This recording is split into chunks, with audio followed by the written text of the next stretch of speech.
శ్రేష్టమైనవి కలిగించెను నష్టము. లోక జ్ఞానము ఆయను వెర్రితనము. ధనము దరి చేర్చెను నాశనము. ధనము దరి చేర్చెను నాశనము.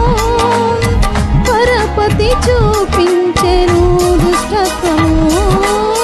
పరపతి చూపించే దుష్టత్వము. చాలును చాలును క్రీస్తేసు చాలును.